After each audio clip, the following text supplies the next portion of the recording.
What is up, guys? Welcome to my review for Batwoman Season 1, Episode 6, titled I'll Be Judge, I'll Be Jury. Now, for these reviews for Batwoman, I talk about the Batman stuff first, which this episode actually had a lot of, in contrast to last episode, which had basically nothing. This episode confirms quite a bit about Batman's rogues gallery and supporting characters, where they are, who they are, and what they've done in the past. First of all, the episode confirmed that the Joker is actually Jack Napier. Jack Napier is the name of the Joker in the Batman and Batman Returns movies. He only appeared in the first one, but still, in that universe, his name is Jack Napier. And also, more recently, in an Elseworld series titled Batman White Knight, Joker was Jack Napier there. Other than those two, however, Joker has not been Jack Napier in anything until the Arrowverse. Typically, the Joker has an unknown identity. Nobody knows who he is, or in the case of the latest movie, his name is Arthur Fleck, which is a completely original name, but for the Arrowverse, they opted to go for Jack Napier, his name in Batman, as well as in Batman White Knight, which is interesting, but I also would have much preferred he just be the Joker and not have a name, because I find that more interesting.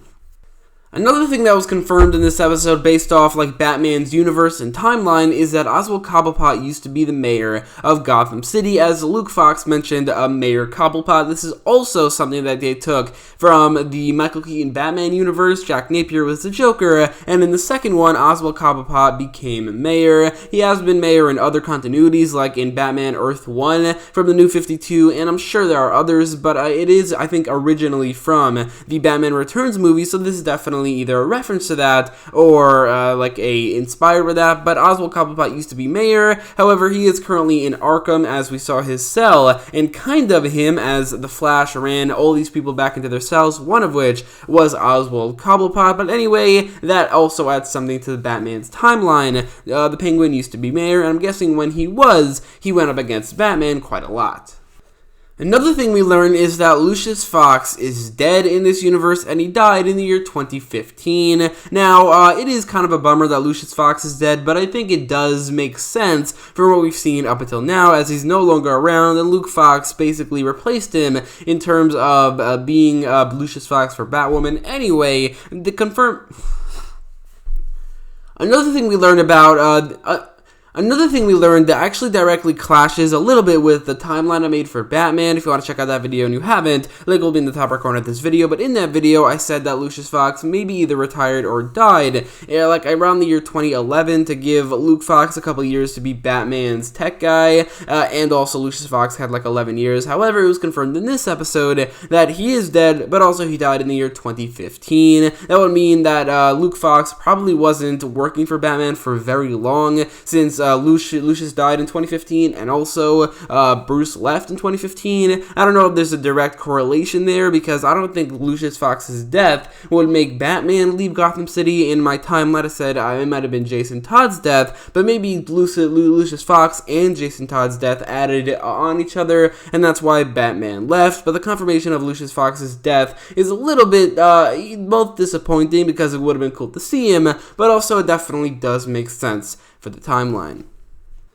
And the final thing we learned has to do with the GCPD. Luke Fox, or maybe it was Kate, I don't remember. Anyways, they mentioned that the commissioner is currently Commissioner Forbes, which means that Commissioner Gordon either hasn't been commissioner yet, which I find incredibly unbelievable, or he's also either dead or retired, which is, unlike Lucius Fox, that's very disappointing, as I really would have wanted to see James Gordon in this show, even as commissioner, as while other Batman characters, there's no reason for them to appear. The commissioner of the GCPD can be a part of this show, and I think it would have been cool to see James Gordon. But anyway, Commissioner Forbes, I looked it up. There's a character named Lieutenant Jack Forbes, who I'm guessing they're basing this commissioner off of, who I hope appears. The commissioner of the GCPD definitely should appear, but even if this is 20 years after Batman became or Bruce Wayne became Batman, I still think that Commissioner Gordon could have still been commissioner at this point, and it would have been cool to see Jim in this show and even have a recurring or even maybe a main role. But anyway, those four things: Joker is Jack Napier, Oswald Cobblepot used to be the mayor, Lucius Fox died in the year 2015, and and the commissioner is Jack Forbes.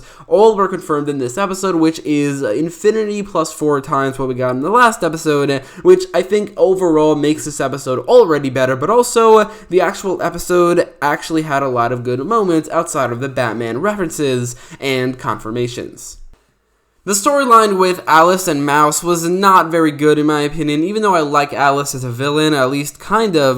This storyline I just couldn't care less with Mouse being jealous of Kate and Kate taking up Alice's time or something. I didn't care about that. Similarly, the storyline with Sophie and Mary was also a storyline I didn't really care about. However, the main storyline with the Executioner and Kate and Luke and Jacob was actually a pretty decent storyline with some good moments and a fairly good villain. The villain, the Executioner, was actually pretty good. I think that his design, well, definitely not a design that would fit a main villain who would appear a lot. In terms of a villain of the week, which is what he technically is, it's actually a pretty good costume, and he had a certain threat level to him that worked in this episode. But I do think also that his motivation was very unique. It's not something I've ever seen before, where he feels responsible for the people he killed who were innocent because he used to be an executioner.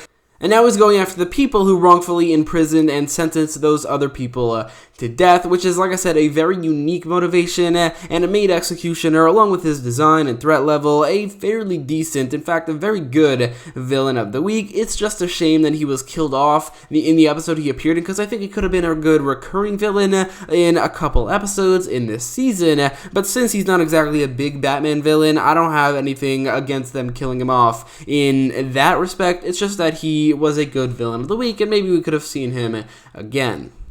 So, the Executioner storyline actually involved, a couple different characters, but it stretched into a couple different storylines with how it affected these characters, how it affected Luke, as the people that the Executioner were after, namely the judge, was the judge who prosecuted the person who killed Luke's father in 2015, which means that if Executioner goes after that judge and proves what he did, then they'll have to reevaluate the persecution of that guy, which I think the way Luke Fox reacted to that was actually pretty decent. Also, there's how Jacob Kane reacted to all of this, as he had this argument with Kate about blaming Batman, and now also blaming Batwoman, which again was a fairly decent scene. I think that the acting from Jacob Kane's actor was pretty good, while the acting from Ruby Rose wasn't really. In this scene specifically, it was really hard to get past the accent. It was very clear that she does not have an American accent, and I get that she's trying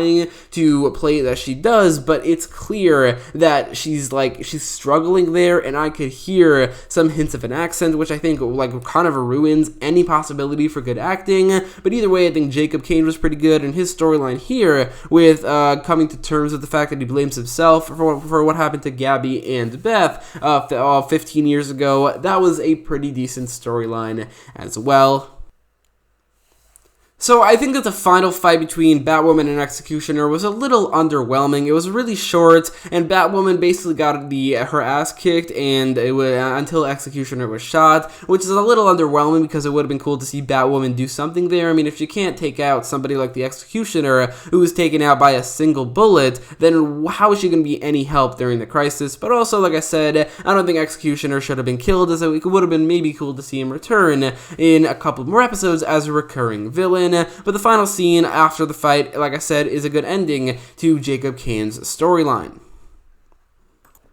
In conclusion, I think that this is probably the best episode of Batwoman so far, as not only does it have a lot of great information about Batman and the Rogues Gallery, like Jack Napier being the Joker, Oswald Cobblepot used to be mayor, Lucius Fox died in 2015, and also a confirmation of who the Commissioner currently is in the GCPD, but also the Executioner was a pretty decent villain of the week, and the storylines involving the Executioner were pretty damn good, even if the Alice storyline and the Sophie Mary storylines weren't very good. Everything else in this episode it made this episode definitely the best episode of this show so far, and I'll give it a 7.8 out of 10. But anyway, let me know your thoughts about this episode in the comments down below, but more specifically, let me know what you thought about all the confirmation of the Batman info, and also the Executioner as a villain. And if you like this video, make sure to leave a like, share, and subscribe, and thanks for watching.